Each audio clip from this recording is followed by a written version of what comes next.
చక్కటి ప్రశ్నకు చక్కటి సమాధానాలు లభిస్తున్నాయి. మరి తదుపరి ప్రశ్నకు సిద్ధంగా ఉన్నారని కోరుతున్నాను. వారిని మాట్లాడవలసిందిగా. గురువుగారు, నేడు యువతకు గురువుగారు, నేడు యువతకు ప్రధానంగా నేర్పించవలసిన విలువలు ఏవి? ఆ విలువలు ఎందుకు ముఖ్యమైనవో తెలియజేయగలరా? అన్నింటికన్నా చాలా ప్రధానమైనటువంటి విలువ ఏది అంటే, మనం మన కోసం బ్రతకడం కాదు, మనం ఇతరుల కోసం బ్రతకగలగాలి. మనం అనుకున్నట్టుగా ఇతరులు ఉండాలి అని కోరుకోవడం కన్నా, ఇతరులను మనం అర్థం చేసుకుని ఇతరులు సంతోషంగా ఉండడానికి మనం ఎట్లా ప్రవర్తించాలన్నది తెలుసుకోవాలి. నేను ఇన్ని మాటలు చెప్పే కన్నా నీకు ఒక్క పద్యం చెప్తాను. చాలా తేలిక పద్యం అది. మహాభారతంలోది. చాలా కాలం ఆంధ్రదేశంలో ఒక ప్రఖ్యాత దినపత్రిక దాన్ని సంపాదకీయం మీద వేసేది ఈ పద్యాన్ని. ఒరులేమేమియునర్చిన నరవర అప్రియము నీ మనంబున కగు, తానురులకు నది చెయ్యకునికి పరాయణము పరమధర్మ పదములకెల్లన్. నేను ఏదైనా మాట్లాడేటప్పుడు నన్ను ఎవరైనా అట్లా మాట్లాడితే, నా పట్ల అట్లా మాట్లాడితే నేను బాధపడతానా? అయితే నేను మాట్లాడను. నేను ఎవరికైనా ఏదైనా ఒక పని చేసేటప్పుడు ఇటువంటి పని నాకెవరైనా చేస్తే నేను బాధపడతానా? అయితే వద్దు, నేను వాళ్ళకి చేయను. ఇదొక్కటి చూసుకుంటే, మాట్లాడే ముందు ఇట్లా మాట్లాడితే, నన్ను ఉద్దేశించి ఎవరైనా అట్లా మాట్లాడితే నేను చాలా బాధపడతాను. అయితే నేను ఇంకోళ్ళని ఉద్దేశించి మాత్రం అట్లా మాట్లాడను. నా పట్ల ఎవరైనా ఇట్లా చేస్తే నేను చాలా బాధపడతాను. ఆ పని నేను ఇతరులకు చెయ్యను. ఏదైనా మాట్లాడే ముందు, చేసే ముందు నన్ను గురించి అలా మాట్లాడితే, నా పట్ల అట్లా చేస్తే, నేను ఏమనుకుంటానన్నది ఆలోచించుకోవడం నీకు వస్తే నువ్వు ఇతరులకు అపకారము చెయ్యలేవు. నీ వలన మేలేదు. ఒరులేమేమియునర్చిన నరవరా అప్రియముని మనంబున కగు, తానురులకు నది చెయ్యకునికి పరాయణము పరమధర్మ పదములకెళ్ళన్. ఇంకంతకన్నా ధర్మం లేదు లోకంలో. పెద్దవాళ్ళైనా పిల్లలైనా ఎవరైనా చిన్నప్పటి నుంచి నేర్చుకోవలసింది అంతే. గుర్రం జాషువా గారు చిన్న కొడుకు వెళ్ళి పిట్టని కొట్టి కింద పడిపోతే కర్రతో కొట్టి బతికుండగా ఈక పీకుతుంటే ఆయన కూతురు హేమలత రవణం గారే ఒక వ్యాసం రాశారు. జాషువా గారు చాలా మాటలు చెప్పారు. ఆయనకి భౌతత ఎక్కువ. తప్పురా, అలా పక్షికి పడగొట్టి దాన్ని ఈకలు పీకుతున్నావు, అది బాధపడుతుంది, అలా చెయ్యకు అని. పిల్లవాడు వినేవాడు కాదు. ఆయన ఒక రోజున ఏం చేశారంటే, ఆ పిల్లాడు కూర్చునుండగా వెనక నుంచి వచ్చి గట్టిగా పట్టుకుని వాడు వెంట్రుకలు పీకడం మొదలెట్టారు. మొయ్యో మొయ్యో మొయ్యో అని వాడు ఏడుస్తున్నాడు. యారా, ఇన్ని వెంట్రుకలు ఉన్నాయే, 4 పీకితే ఏడిచావు, దాని ఈకలు పీకేస్తున్నావు, దానికి అన్నీ కలిపోయి 50-60 ఉన్నాయి, అదెంత ఏడుస్తుందిరా, ఇప్పుడు అర్థమైందా అన్నాడు. మళ్ళీ జీవితంలో ఆ పిల్లవాడు అట్లాంటి పని చేయలేదు. తనకేది జరిగితే బాధో అర్థమైతే అది ఇతరులకు చెయ్యలేడు. ఆ రోజున భారతంలో చెప్పిన పద్యం ఎంత గొప్పదో అర్థమవుతోందా? నీకు ఉదాహరణ కూడా చెప్పా. అందుకని అది అలవాటు చేసుకో, నువ్వు మహితాత్ముడు అవుతావు. ధన్యవాదాలు గురువు గారు. మరొక ప్రశ్నతో పిల్లలు సిద్ధంగా ఉన్నారు.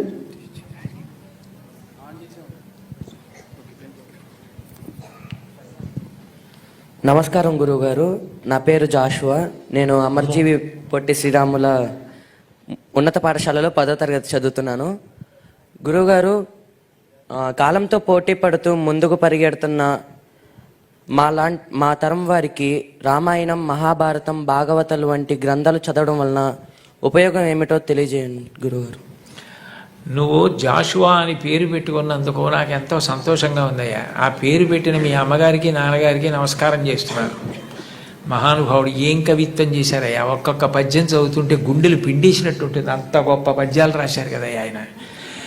ఇంతకీ నువ్వు నన్ను అడిగిన ప్రశ్నకి జవాబు ఏంటంటే, రామాయణ, భారత, భాగవతాలు ఈ వయస్సులో మేము చదువుకోవడం వల్ల మాకు కలిగే ప్రయోజనం ఏమిటి? నేను నీకు ఒక్క విషయం చెప్తాను, నీకు అర్థమైపోతుంది. నేనేం పెద్ద దాని గురించి ప్రసంగం చేయక్కర్లా. మహాభారతంలో శల్యుడు అని ఒక ఆయన ఉన్నాడు. ఆయన మద్రదేశాధిపతి. అంటే పాండురాజుకి ఇద్దరు భార్యలు, కుంతి మాద్రి. మాద్రికి సోదరుడు కాబట్టి నకుల సహదేవులకు మేనమామ. నకుల సహదేవులకి మేనమామ అయితే ధర్మరాజు గారికి, భీముడికి, అర్జునుడికి కూడా మేనమామ. కురుక్షేత్ర యుద్ధం ప్రారంభమైంది.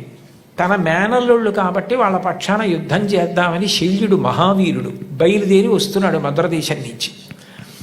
ఆయన వస్తున్నాడని తెలుసుకుని దుర్యోధనుడు ఏం చేశాడంటే కనపడకుండా చలువ పందిళ్ళు వేయించి సాయంకాలం అయ్యేటప్పటికీ నృత్యం, సంగీతం అన్నీ పెట్టేవాడు. పొంగిపోయి ఇవన్నీ ధర్మరాజు చేస్తున్నాడు అనుకుని ఓ రోజున ఎవరు చేస్తున్నారు, ధర్మరాజు గారే కదా, ఉన్నాడా రమ్మనమన్నారు. అప్పటి వరకు కనపడకుండా దాక్కున్న దుర్యోధనుడు ఎదురుగుండా వచ్చి, మీరు మహానుభావుడు, మీరు వస్తుంటే మా పక్షాన యుద్ధం చేయాలా, మీకు ఇవన్నీ నేనే ఏర్పాటు చేశానన్నాడు. పొగిడేటప్పటికి పొంగిపోయాడు శల్యుడు. నీకేం కావాలి చెప్పు, చేసి పెడతానన్నాడు. మీరు మా పక్షాన యుద్ధం చేయండి అన్నాడు. తప్పకుండా చేస్తానన్నాడు. దేనికి బయలుదేరాడు? పాండవుల పక్షాన యుద్ధం చేయడానికి బయలుదేరాడు. పొగిడి 4 సత్కారాలు చేసేటప్పటికీ అది వదిలేశాడు. కౌరవుల పక్షాన యుద్ధం చేయడానికి వెళ్ళాడు. పోనీ వెళ్ళిన వాడు ఏం చేయాలి? దుర్యోధనుడితో వెళ్ళిపోవాలి. తగుదునమ్మా అని ధర్మరాజు గారి దగ్గరికి వెళ్ళాడు. ఆయనకి తెలిసిన విద్య ఈయనకి తెలీదా? ఈయన కూడా పొగిడాడు.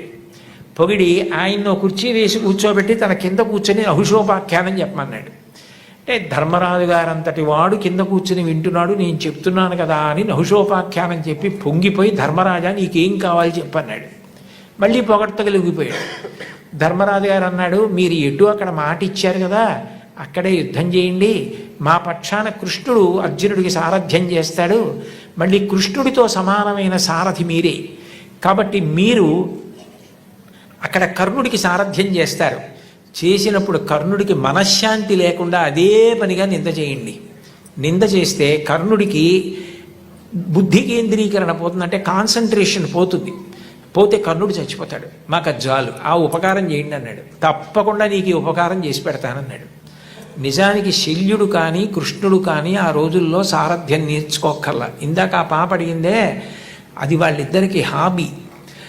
నేర్చుకుని ప్రపంచ ప్రఖ్యాతి పొందారు సారథ్యంలో. కృష్ణుడు విలువకి కట్టుబడి అర్జునుడికి సారథ్యం చేసి అర్జునుడిని కాపాడి పార్థసారథి అని బిరుదు పొందాడు. శల్యుడు కర్ణుడికి సారథ్యం చేసి ధర్మరాజుకి మాట ఇచ్చానని అదే పనిగా కర్ణుడిని విమర్శించి నింద చేసి కర్ణుడు చచ్చిపోవడానికి కారణమై, చచ్చిపోయిన తర్వాత కాళీరథం పట్టుకుని దుర్యోధనుడి దగ్గరికి వెళ్ళి, పాపం కర్ణుడు గొప్పవాడే కానీ చచ్చిపోయాడు అన్నాడు. అందుకని ఇప్పటికీ మన పక్షాన ఉండి మనని విమర్శిస్తూ మనని పాడు చేయడానికి ప్రయత్నించేవాడిని వీడి శల్య సారథ్యం రా అంటారు. దేనికి పనికొచ్చింది శల్యుడి విద్య? పొగట్టకి లొంగిపోవడం ఎంత ప్రమాదకరమో, నువ్వు ఎంత గొప్పవాడివైనా పొగట్టలకి లొంగిపోయే బలహీనత ఉంటే పాడైపోవడం కాదు, కాలం ఉన్నంత కాలం అపకీర్తుండిపోతుంది. శల్యసారథ్యం అని పేరుండిపోయినట్టు. కాబట్టి నేను వృద్ధిలోకి రావడమే కాదు, పొగట్టలకి లొంగకూడదు. అలాగని పెద్దల ఆశీర్వచనాన్ని వదిలిపెట్టుకోకూడదు. ఇది గుర్తుపెట్టుకోవాలంటే మహాభారతంలో శల్యుడి కథ పనికొస్తుంది. అప్పుడు చిన్నపిల్లాడికి భారతం అక్కర్లేదని ఎవరంటారు? నువ్వు అది బాగా నీకు వంట పట్టిందనుకో, నువ్వు జీవితంలో వృద్ధిలోకి వస్తావు. రేపొద్దున నువ్వు ఎంత గొప్పవాడివైనా నిష్కారణంగా పొగిడితే లొంగవు. పెద్దలైన వారు నిన్నొచ్చి మంచిగా మర్యాదగా ప్రేమగా మాట్లాడితే వాళ్ళ ప్రేమని నువ్వు అర్థం చేసుకోగలవు. అప్పుడు నువ్వు వృద్ధిలోకి రావడానికి కారణమైందా లేదా? కాబట్టి రామాయణ, భారత, భాగవతాది గ్రంథములు మంచి మంచి గ్రంథములు ఎక్కడ ఏ భాషలో ఎందులో ఉన్నా చదివి మంచి స్వీకరించి వాటిని జీవితంలో అనుష్ఠానంలోకి తెచ్చుకోవాలి. ఏమ్మా? ధన్యవాదాలు గురువుగారు. ధన్యవాదాలమ్మా.